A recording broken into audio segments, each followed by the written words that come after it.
The story begins in a remote, freezing region of America. The entire area was covered in snow, as it was the middle of winter. A young woman was running through the deserted, icy landscape. She was stumbling as she ran, her breathing heavy and uneven. Fear was visible in her eyes. For a moment, she thought about stopping, but then forced herself to keep moving. She had to keep running. The next day, we meet Hawkeye, also known as Corey Lambert. He is a hunter whose attention is caught by a pack of wolves. With remarkable precision, he takes aim and shoots one of the wolves. The rest immediately flee the area. Today, Corey had promised that he would spend the entire day with his son. As soon as he called Casey, the boy appeared fully prepared, with a rifle slung over his shoulder. Corey then took his son to his grandparents' house. He told Casey to wait there for a little while because he needed to look around the area and make sure everything was all right. In reality, Corey had come there for work. His father-in-law had informed him about a missing calf. They suspected that a mountain lion was roaming the area and could pose a threat to their sheep, goats, and cattle. That was why they had called Corey. However, when Corey went out searching for the mountain lion, he only found footprints, but these tracks did not belong to a lion. Soon, while following the trail, he noticed bloodstains on the snow. He took some special gear out of his bag, drew his pistol, and carefully continued tracking the footprints. This was the same route the young woman had taken while running. Her footprints had not yet been covered by fresh snow. Further along, the tracks showed signs that she had been struggling to move. Corey continued following the blood trail. A short distance later, he found the girl. She lay completely still. Her bare feet were frozen, her body lifeless. Blood and ice had gathered around her mouth. Corey immediately called for emergency assistance.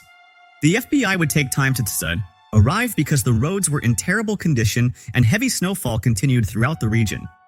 Ben, the chief of the tribal police, instructed everyone not to move the body until FBI agents had examined the scene. But Corey grew restless. He pointed out that the snowfall was becoming heavier and that the tracks showing where the girl had come from and where she had run would soon disappear. He asked Ben for permission to investigate the area on his own, but Ben refused.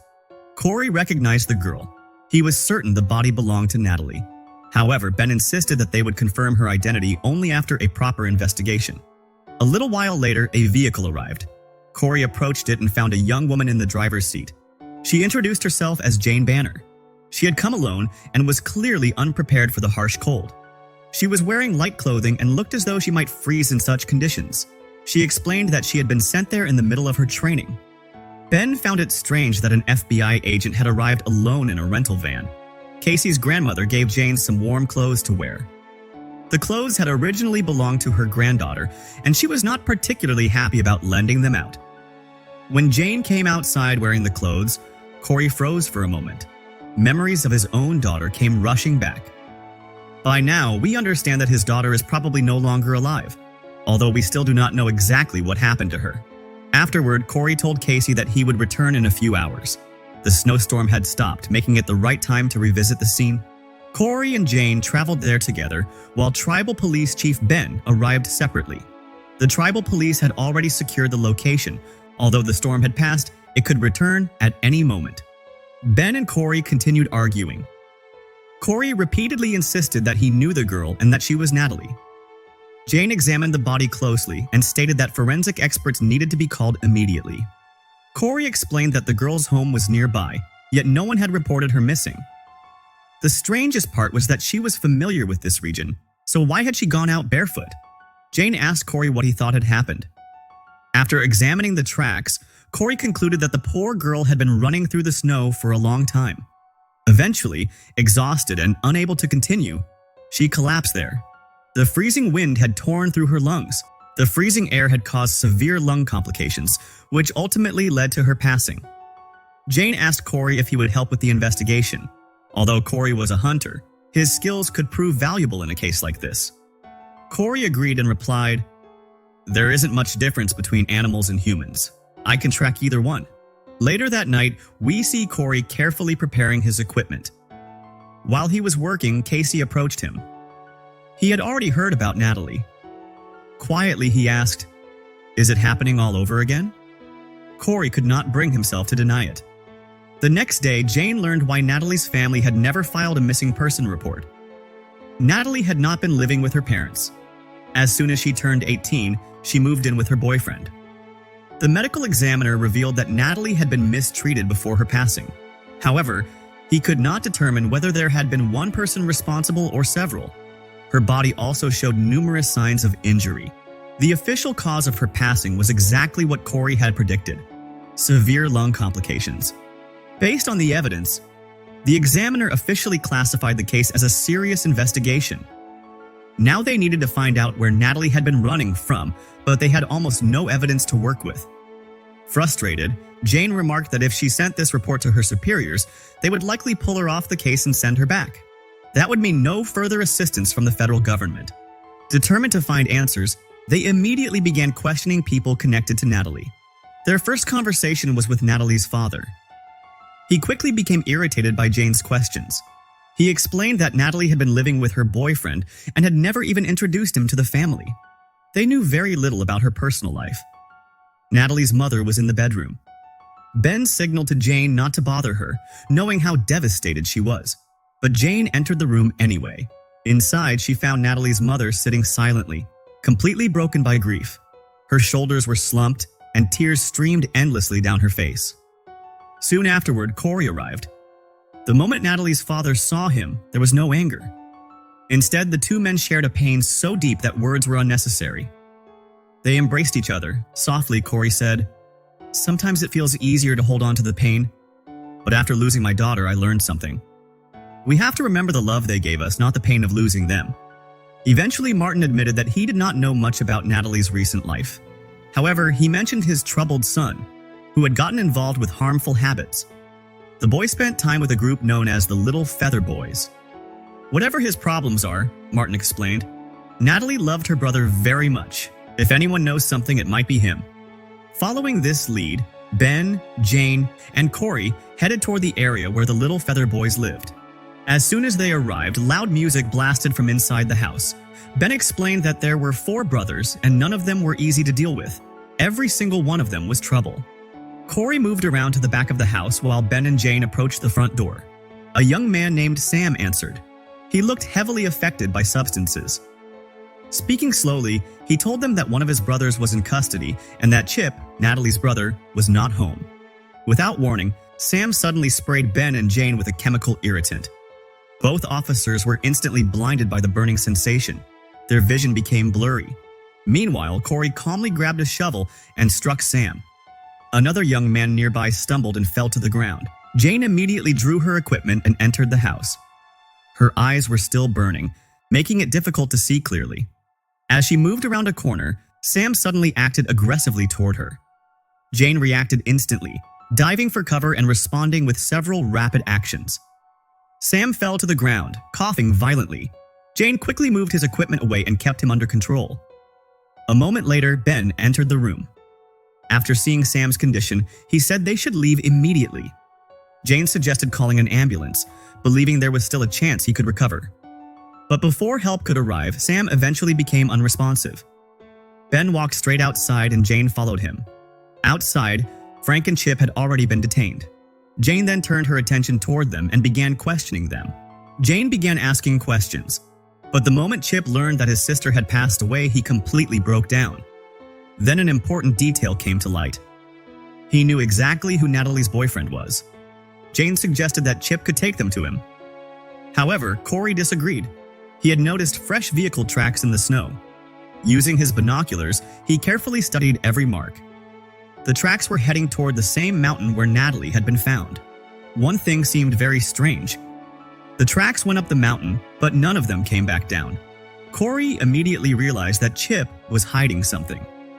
He told Jane, "The snow is still holding on to Natalie's story. We need to move quickly. If another storm arrives, every trace could disappear." When they reached a certain point, Corey shut off the engine. Their snow vehicle could not travel any farther through the trees, so everyone continued on foot. They did not have to walk far. The track suddenly ended at one location. There, they discovered another lifeless body. The body was partially buried beneath the snow. Birds had pecked at it, and there were visible signs of injury on the remains. By evening, the entire area was filled with law enforcement officers. Ben explained that they would obtain camera recordings from the location where Natalie's boyfriend worked. However, the young men in custody remained completely silent. None of them said a word. Corey then asked, "Can I talk to them?" Ben explained that even if they admitted something in front of him, it could not be officially used later. An officer needed to be present. Still, Ben admitted that they might discover something useful. While Jane stepped away briefly to take a phone call, Corey approached Ben once again. "I've known this kid since he was little," Corey said. "Maybe he'll tell me the truth." Reluctantly, Ben allowed him to try. When Corey sat down with Chip, the young man complained bitterly about the town. "This whole place is terrible," he said. "What kind of life is this?" But Corey grabbed his attention and replied firmly, "The people responsible for what happened to your sister are still walking around out there, right here in the town where you were born. Are you really going to let that happen?" He pushed Chip emotionally, demanding answers. "The people who hurt your sister are still out there," he continued. After hearing those words, Chip finally broke down and revealed everything he knew. Natalie's boyfriend was a man named Matt. He worked as a security guard at a drilling rig. "But if anyone knows more," Chip added, "it's Sam. Ask him." The problem was that Sam was no longer alive. Corey returned to Ben and Jane. Jane clearly wanted to know what Chip had said, but she chose not to ask. Ben simply said, "Let's meet at the rig tomorrow morning." Without giving a direct answer, Corey walked away. Soon, the second body was identified. It belonged to Matt, Natalie's boyfriend. He was a member of the security staff working at the drilling station. Later, Jane went to Corey's house to share the news. Corey invited her inside so she could escape the cold. While Corey went to get some water, Jane noticed several family photographs around the house. When he returned, Corey pointed to one picture and said, "My daughter's name was Emily." Jane expressed her sympathy. Corey then shared the painful story of what had happened to his daughter. At that time, he had been working in another town. One day, he and his wife, Wilma, went on a short trip together. Their 16-year-old daughter, Emily, and their younger son, Casey, stayed home alone. That night, a gathering took place at the house without their knowledge. The next morning, Natalie called and informed them that Emily had disappeared. Later, a shepherd discovered Emily's body nearly 20 miles away from home. Unfortunately, by the time she was found, nature had affected the remains so severely that even the examination could not provide clear answers. Remembering all of this was incredibly painful for Corey. His voice trembled as he spoke. Jane realized she had unintentionally brought back difficult memories. The following morning, Ben arrived with several uniformed officers and headed toward Matt's station with Jane. Meanwhile, Corey took a different route, using his snow vehicle while continuing to follow the tracks. Jane briefed the new officers on their responsibilities. Their job was to search Matt's trailer and determine whether there was any evidence connecting the location to Natalie's case. Corey was also instructed to report anything important over the radio if he discovered something. He continued moving through the snow. Following animal tracks, he eventually came across the remains of a dead animal. Back at the station, the guards explained that they had been planning to report Matt missing as well. According to them, Matt had been gone for 2 or 3 days after having an argument with his girlfriend. Jane noticed that 2 of the guards appeared slightly injured. They quickly brushed it off, explaining that their job was extremely demanding. "The company doesn't even provide proper safety equipment," one of them said. "Things like this happen all the time." Eventually, the supervisor granted permission to search the trailer. Using his binoculars, Corey noticed that the tracks he had been following passed directly beside the trailer site where the officers were conducting their investigation. As they approached the trailer, one of the guards turned to Jane and asked whether Natalie had reported Matt missing. "Did Natalie file a missing person report?" one of the guards asked. Jane replied that yes, it was Natalie who had reported Matt missing. The guard immediately responded, "Then you must have found Natalie's body." At that moment, everyone became suspicious. Ben's officers quietly began taking positions around the area. The guard also immediately pulled out a weapon. The situation quickly became tense. After all, if they had not seen either Natalie or Matt for several days, how could they already know that Natalie had been found? The truth was that the details of Natalie's case had not yet been made public. The authorities had only announced that a young woman had been found. Her identity had never been revealed. Trying to calm the situation, Jane said, "I'm with the FBI. If you try anything, you won't be able to hide anywhere." Meanwhile, Corey attempted to contact Ben through the radio, but there was no response. Without wasting time, he grabbed his rifle and ran toward the trailer on foot. Near the trailer, Jane learned that another guard named Pete was sleeping inside. He had been working the night shift. At that moment, the story shifts into a flashback. That night, Natalie had arrived at Matt's trailer unexpectedly to surprise him. Matt was thrilled to see her. The two embraced, and later they lay together discussing their future plans and where they might eventually settle down. Then voices were heard outside. The other guards had returned earlier than expected. They were supposed to stay in town but had come back sooner. Natalie was changing clothes when Pete noticed her and began behaving inappropriately. Matt pushed him away and closed the curtain. A short while later, Pete returned and started arguing with Matt. Another guard insulted Natalie, and she immediately slapped him. Pete reacted angrily and grabbed at Natalie's clothing.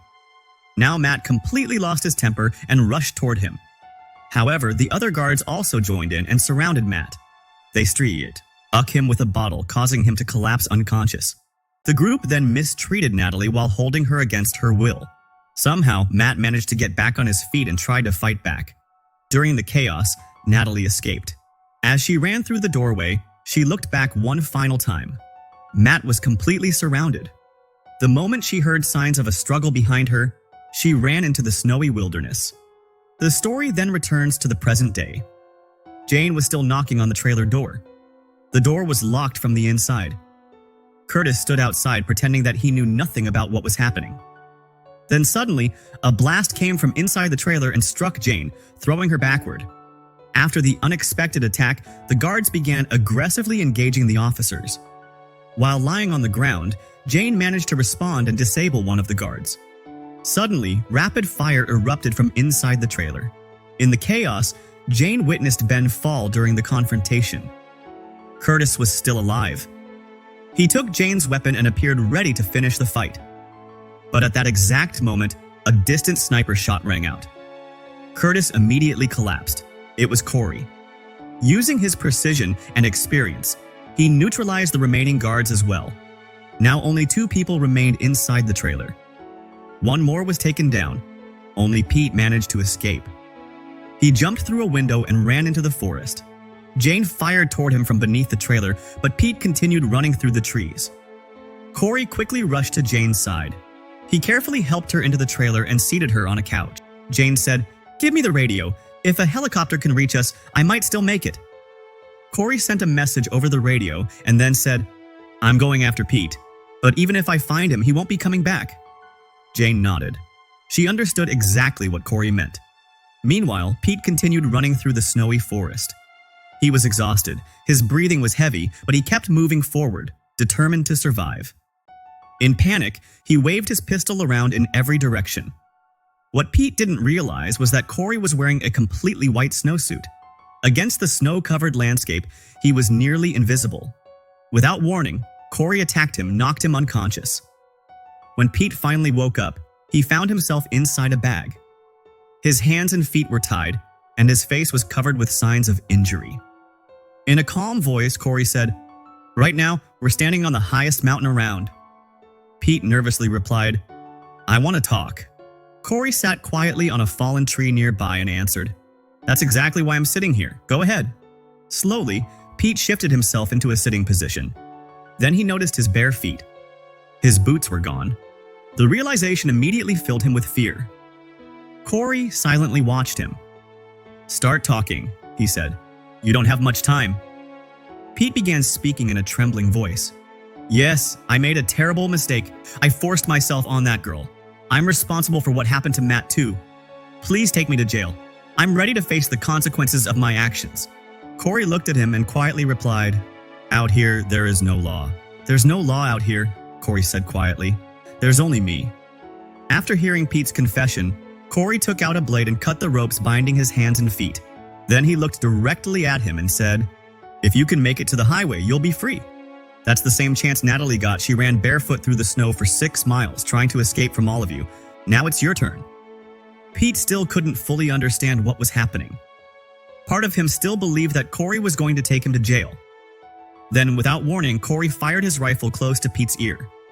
Startled by the deafening sound, Pete immediately took off running. The terrain offered him no help. There were mountains, steep slopes, and deep snow everywhere. He stumbled repeatedly, sometimes falling, sometimes crawling forward on his hands. Like a desperate animal fighting for survival, he kept moving through the frozen wilderness. From a distance, Corey simply watched. After a while, Pete's body could no longer keep up. He collapsed onto the snow and struggled to breathe. Slowly, his strength faded away until he finally became still. Corey never had to fire another shot. Later, Corey visited Jane at the hospital. She was still alive. Although she looked weak, it was clear that she would recover. Corey made a small joke, and for the first time in a while, Jane smiled. He had even brought a small stuffed toy for her. After a moment, Jane became emotional and said, "There's only one thing I can't stop thinking about. How did Natalie manage to run 6 miles barefoot? What must she have gone through in that freezing cold?"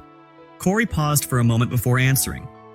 "I made sure the people responsible faced the same journey." Later, Corey also visited Natalie's father and told him everything that had happened. Before leaving, he offered one final piece of advice. Don't grow too distant from your son. He needs you now more than ever. With time, hopefully things would become better for everyone involved. And that brings us to the end of this incredible story. What do you think? Was Corey right or wrong to take matters into his own hands? Let me know your thoughts in the comments below. If you enjoyed this movie recap, don't forget to like the video, subscribe to the channel, and turn on the notification bell so you never miss an upload. Thanks for watching, and I'll see you in the next video.